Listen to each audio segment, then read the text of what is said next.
For 100 years, the Blackhawks haven't just played hockey, they've changed the game. Stan Mikita takes a blowtorch to a stick blade, curves it, and suddenly goalies can't track the puck anymore. Tony Esposito says, forget standing up, and drops to his knees. It dominates so hard that every goalie in the world copies it. Bill Wirtz likes his yacht horn so much, he installs it under the Chicago Stadium scoreboard. And now every arena in hockey blasts a goal horn when the puck hits the net. And here's the thing, the Blackhawks are doing it again, right now. Why? To win the Stanley Cup, the hardest championship in professional sports to win. The next Originals is about how the Blackhawks will evolve to achieve their ultimate goal. Here's how they're doing it. Technology stands at the forefront. The game is evolving. How players train, the equipment they use, how fans experience hockey, virtual reality, advanced analytics, new ways to connect with the game. How are the Blackhawks using technology to build players who think faster and play smarter than anyone else? The Blackhawks are embracing every tool available to build better players and bring fans closer to the action. Drafting follows. The Blackhawks are building their roster for the future, scouting globally, developing young talent, taking a long-term approach to building a championship team. And community remains at the core. The Blackhawks are connecting fans to the team 365 days a year, not just game nights. Building an entire neighborhood around the United Center, creating opportunities for kids to play, building spaces where hockey lives year-round. How are the Blackhawks building the future of hockey in Chicago? Making sure this team belongs to everyone, from the city to the suburbs, from kids taking their first skate to lifelong fans. It all leads to one thing, bringing the Stanley Cup back to Chicago. This is the next Originals.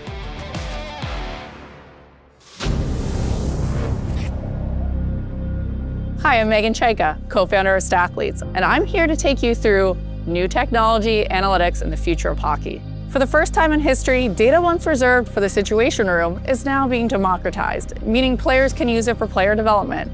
Media can use it to tell better stories, and fans can use it to engage with the game. Hockey used to be about the numbers we could see, goals, assists, shots on net. But in the NHL today, the game is measured in ways fans never notice. Yes, teams track player and puck movement, and we'll get into that. But that's just the start. All of that information feeds into advanced analytics. Powerful models break down the game shift by shift, measuring who's really driving play, how dangerous a scoring chance was, and which players are making an impact that doesn't show up on the score sheet. Behind the scenes, teams are also tracking the players themselves. Wearable technology monitors heart rate, fatigue, and recovery. So while fans see speed, skill, and split-second decisions, teams see patterns, probabilities, and performance data. And to see how that data comes to life in real time, here's how the league's tracking system is changing the way the sport is analyzed. So the technology that's now being implemented into the arena environment has far exceeded anyone's expectations. From dozens and dozens of cameras, microphones, lasers, tracking systems, all so we can fully capture the game that's happening and create a number of new experiences that have never existed before. There are two main technologies that comprise NHL Edge. The first is not too dissimilar from what they were building right back in the 90s, an infrared-based system that tracks the location of the puck in every player. And for that, we have a light emitter that's placed in every jersey of every NHL player for every NHL game. And we also manufacture an emitter into the puck that gets utilized in every single game of the season. And that gives us the actual location of the players on the puck. which we track anywhere from 15 to 50 times a second. The other component of the Edge tracking system is an optical system that gives us the ability to track the skeleton of every player and the stick of every player. So a minimum of 25 points on the player's body and a minimum of 4 points on the player's stick. And so the combination of these two technologies give us an incredible data set that allows us to truly transform the overall experience that everyone has within hockey. Certainly everybody has more information. Players have more information. Players wake up with an Aura band or a Whoop. They know where their heart rates are, they know what kind of sleep they're getting. They know all that kind of stuff. There's more analytics that both we and the players can read, and a lot of it gets put out in the media. So it's just kind of managing all that. This movement towards technology and individualization and really buying into the training process and the science has been received really well by our younger players. They can give a lot of suggestions on food or supplements or what you want to have during the game or after the game, stuff like that. I think everyone chooses kind of what they like and finds out what works for them. So but yeah, we're lucky to have as many options as we can imagine. One piece of technology that we use in the gym to train is 1080 Quantum. It's been revolutionary for us. So what that does is we're able to apply really precise loading parameters of the athlete, where it's non-fatiguing, but we still get really high expressions of force that ultimately is going to improve our power and our speed development on the ice. We can get athletes to train really, really hard and stimulate these high threshold motor units that are going to help them produce speed and power, but not necessarily cause the fatigue that other training tools would use. Pavel Barber has spent years at the forefront of hockey's skill revolution. With millions watching his content and countless hours on the ice with the next generation, he has a unique window into the speed, skill, and intensity shaping the future of hockey. Yeah, the future generation of players, you talk about Bedard, Nazar, you see so much intensity in their training off the ice, on the ice in practice, and just always trying little ways to be better. We find these players all have shooting pads growing up. They all have little things they're doing away from their coaches, away from their teams to be individually better. It starts with what they're doing with their body physically, but also what they're putting in their body nutrition-wise, and just that mental preparation at such a young age to be game ready, to be mentally tough enough to step in with these big grown men and last in this tough game. The surge of young players in the NHL, it just isn't about age. It's actually about readiness. They're having immediate impact, a big splash on the ice, using data analytics and this different trajectory to make immediate impact. I think the speed's the biggest part of the game that's changed. As we've been growing up, I think that the game's gotten a lot faster. I'd almost say a lot younger too. A lot of the younger guys coming in and making a difference right away. I think it's hard for us to notice the progression, but I think if you ask kind of the older guys or retired guys what they think, just how much faster, and obviously the development has grown so much in the last 20, 30 years. So I think just the speed and the skill of the game is always progressing, and I think it'll continue to do that. Inside the lab at Bauer Hockey, we're taking a closer look at how new tech is shaping everything from skates to sticks, and what that means for the future of the game. What you would perceive as science fiction is real element of product development that we have in this building today. Like just seeing a robot flexing a product or a skate. This is something that we did not think about a couple of years ago. So it's critical for us to have the tools that can quickly characterize performance without taking months of data gathering in the field. And the shooting robot, for instance, is a great example of that. I think it took 6 years for us to develop with many different partners, and we finally at the point where we're getting the results that we're looking for. So in the lab, we've been investing massively in new measuring tools, but that will never replace essentially our field testing team. It's still a very important data point for us to make sure that we keep our fingers on the pulse in both gathering performance feedback from the players themselves, not only looking at numbers in the lab, but also making sure that we have a direct correlation between the type of breakage that we see in the field and does it really replicate well in the lab environment. there's also a couple of points that are extremely important for skate that make those athletes faster. Like boot stiffness and weight ratio is the #1 element that we're constantly working on to make sure that we deliver the best element to be able to transmit that energy to the ice. Product can be designed to reduce fatigue, mainly coming from the fit aspect, because obviously a bad fit, you're going to need to activate some muscles that are not needed for the tasks you're currently doing if you don't have a good fit. In terms of big breakthrough that we saw in the stick category, I would say, utilizing space-age materials, like materials that you typically see going into space or defense applications or aerospace. You see a lot of those materials within our hockey sticks. So when it comes to the game getting faster, a lot of the materials that we use nowadays are really meant to release quicker, right? So players are stronger, they're faster. Every decision or every part of the game is just being done faster. So the tools that the players need really do need to be in tune with that environment. When the wood era transformed into the aluminum and composite era, it completely changed the way the game is being played.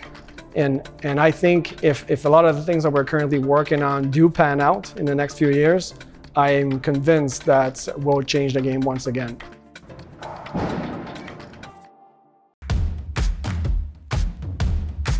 The difference between innovators like Tony Esposito and current goaltenders such as Spencer Knight is a great example of how equipment continues to change within our game.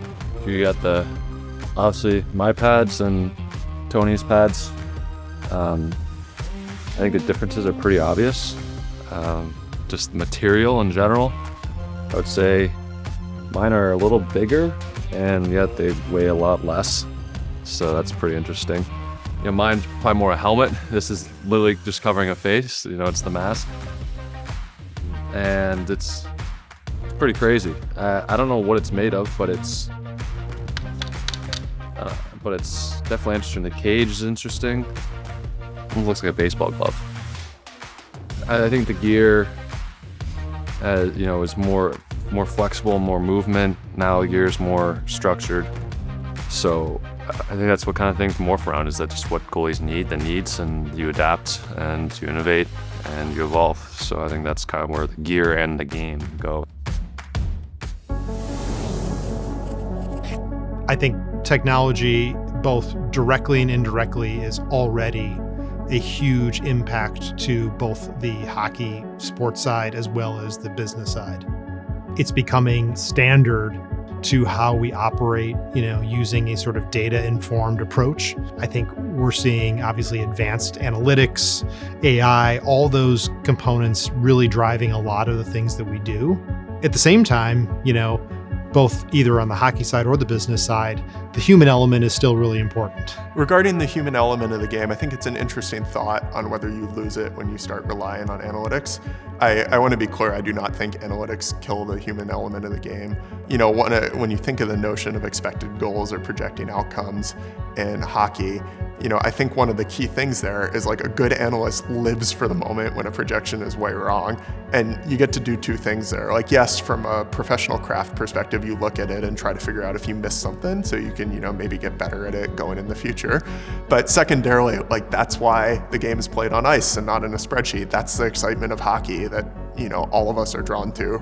No, I definitely think there's times for gut feeling, and ultimately, statistically might tell you to pull your goalie, with 9 minutes to play. But the problem with that is you don't have a big enough sample size. The one thing we're dealing with in sports, especially within seasons, is our sample sizes aren't very big. What your gut is ultimately is, for me, it's 27 years of coaching experience, and that matters too. Both those things matter. Now these intelligence layers that are traditionally used by high-level executives to make complex decisions can be used by media coverage to get a peek behind the curtain in the game. This means better, richer, more accurate data sets in studios like this, Chicago Sports Network, and by broadcasters like me. A commentator can break down the fundamentals of Connor Bedard's shot, his rotation, his stick flexion, in so much detail. This fundamentally makes the coverage much better with having the intelligence of knowing exactly what's going on and exactly the time it happens on the ice. It's adding to the broadcast, and some people just believe in it wholeheartedly. There are teams that live by it and build their teams specifically on numbers. And if that is the case, the analytics is, I want to know whom that player is playing against in order to make a decision on that particular player, or to be able to look at what is going on the ice as a broadcaster.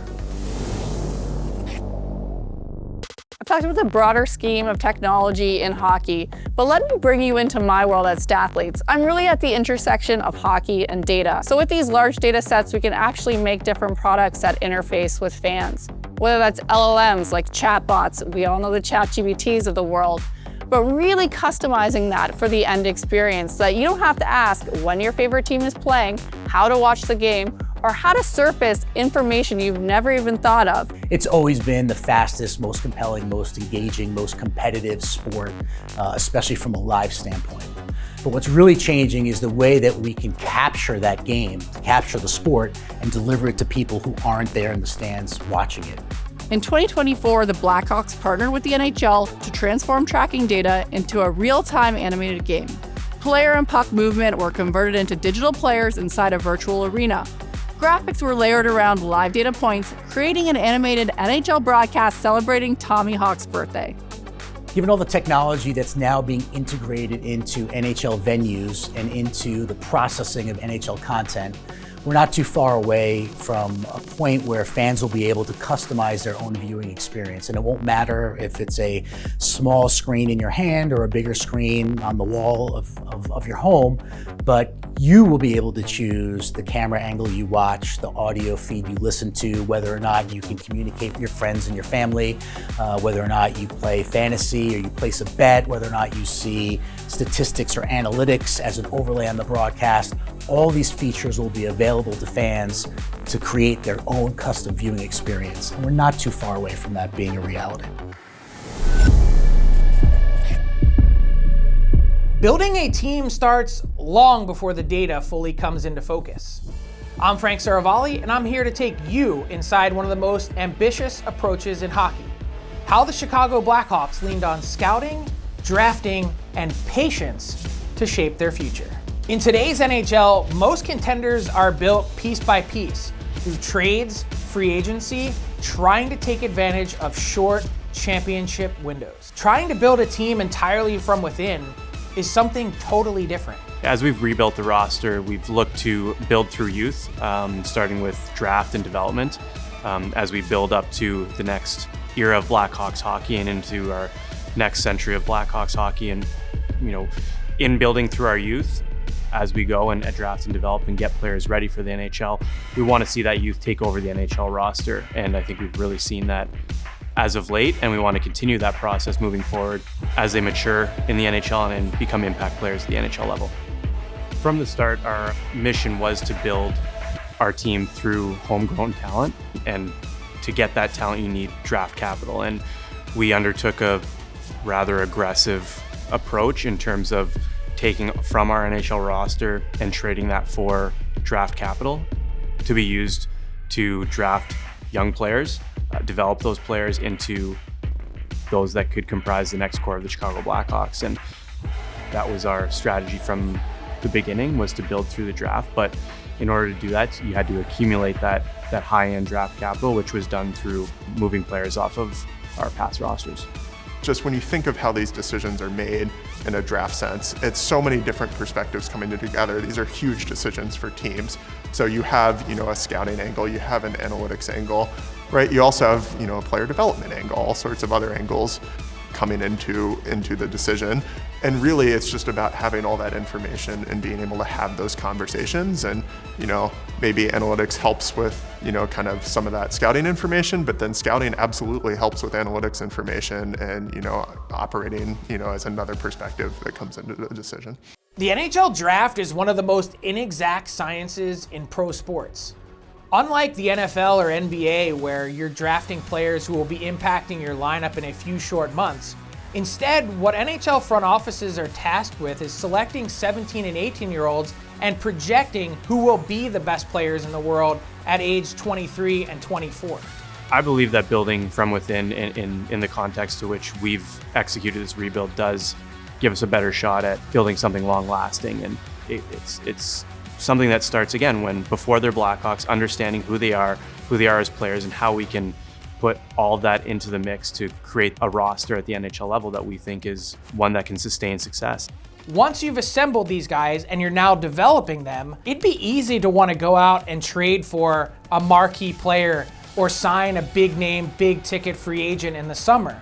The harder part, the more patient part, the more diligent part to that would be leaving roster spots open for all of these guys that you just spent all of these years accumulating. That's the next step of the process for the Hawks, is to resist the urge to want to close off some of these roads that you've opened up and have spent so long opening up for these players that you've spent a long time drafting and developing.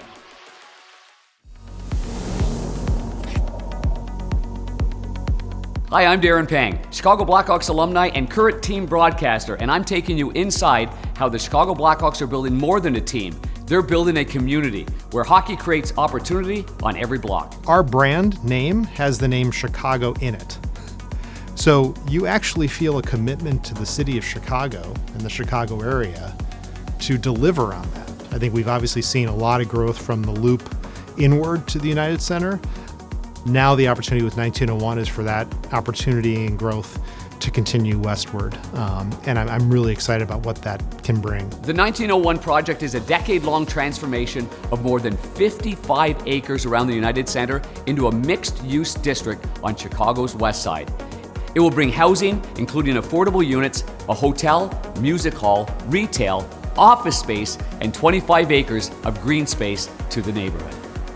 The West Side has been underserved and under-resourced for so many years at this point, and I have heard community members talk about the Blackhawks Ice Center as the gateway to the West Side.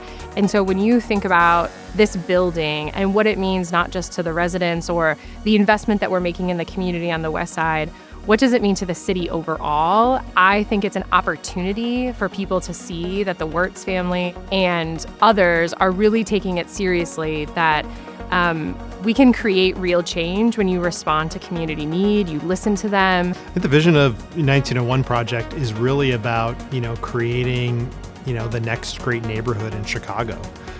One that's rooted in the tradition of, our sports tradition here, and the Blackhawks and the Bulls, of course, but also the amount of entertainment and culture that's kind of flowed through this building, and then, of course, the Chicago Stadium back in the day. Maybe the parade starts right there at 1901. I mean, that's the exciting part of the future of the Blackhawks, and when you look at the Bulls and anything else, concerts, everything that's going on around here. So that's what I see. I see great hope, spirit.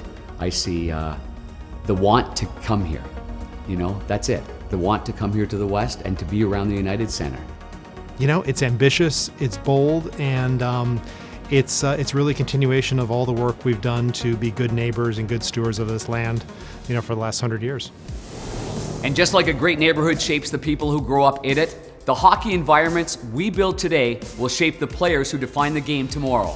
There's an opportunity for us to really think about communities who lack access and opportunity, whether that's because of proximity to ice that's available or the cost barrier that exists, through alternatives to playing on ice hockey. So one way that we've thought about it is through the Chicago Blackhawks Foundation is access to programs that expose kids to hockey, and that can be off ice too. So we've really thought about floor hockey as a vehicle to introduce young kids to the sport, and then really have, taken advantage of the idea or the opportunity that when kids fall in love with it, then how do we introduce them to learn to skate? And then eventually, what does that look like for learn to play? And that means investing in coaches. It means making sure they have all the resources, the equipment, top-notch curriculum, so that anyone who wants to coach or anyone who wants to play can pick up this packet and learn from that moment and then teach it to someone else. I think it's as much as putting sticks in the hands of kids in an after-school program or an in-school gym class. We have a great partnership with the Boys and Girls Club of Chicago for floor hockey. So someone's getting a hockey stick in their hand for the first time, they're playing in their after-school sports. That's 15 to 20,000 kids a year that are now having that first impression with the sport from a participation standpoint. So I think there's a lot of things both at the grassroots level and at the kind of mainstream level that we have to continue to do to make this sport be something that actually is welcoming and inviting for all types of folks from across the area. It's not just about skating. It's not just about being, the best player and oh my goodness, this one. No, it's about being a team player and And that's in all walks of life. That could just be in school. And if you learn it from being around hockey, then you can take that and you can transform that into whatever you do in life. It's not just about us creating like moments for them to learn how to play. It's moments for them to learn and that the Blackhawks are there for them and they're continuing to like invest in them from both a sport, but also like in their individual and personal development. Community programs open the door, giving kids their first chance to step on the ice. And for some, that first skate turns into something so much more. The game gets faster, the practices get tougher, and the commitment grows. It's where fun begins to meet ambition, and young players start chasing the next level. Well, kids growing up, watching us, and want to be in the same position we're in.